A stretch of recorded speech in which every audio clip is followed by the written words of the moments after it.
Malgré ses bancs et ses tables de pique-nique, il flotte comme un air d'abandon sur le pont Marchand. 12 ans qu'il est fermé à la circulation automobile.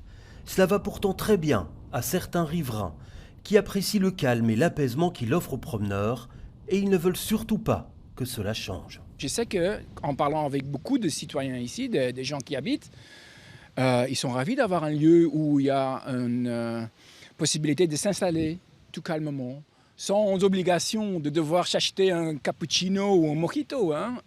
C'est un lieu public, accessible à tous. Ça a une qualité et ça mérite d'être défendu. D'autres par contre réclament qu'il soit rouvert à tous les usagers. Mais vu son état, ce n'est pas à l'ordre du jour. La ministre bruxelloise de la Mobilité l'a redit hier au Parlement bruxellois. Compte tenu de la dégradation avancée de l'ouvrage, une réouverture simple à court terme n'est absolument pas envisageable. Le projet actuellement à l'instruction prévoit la démolition et la reconstruction complète du pont ainsi que le réaménagement de ses abords. Une demande de permis d'urbanisme est en cours de finalisation, mais elle ne prévoit pas un retour des véhicules motorisés sur cet ouvrage d'art après les travaux.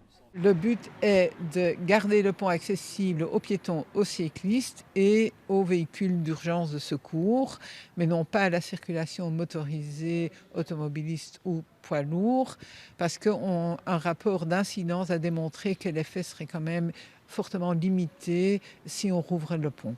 Une intention qui ne plaît pas du tout à l'échevine anderlechtoise de la mobilité. Les autorités communales plaident depuis longtemps déjà pour la réouverture totale du pont à tous les modes de transport. Il est capital. Il ne faut pas oublier une chose, c'est que ce pont relie quand même les deux rives du canal.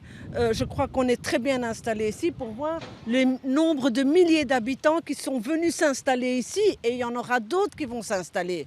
On en est là aujourd'hui, avec des points de vue diamétralement opposés.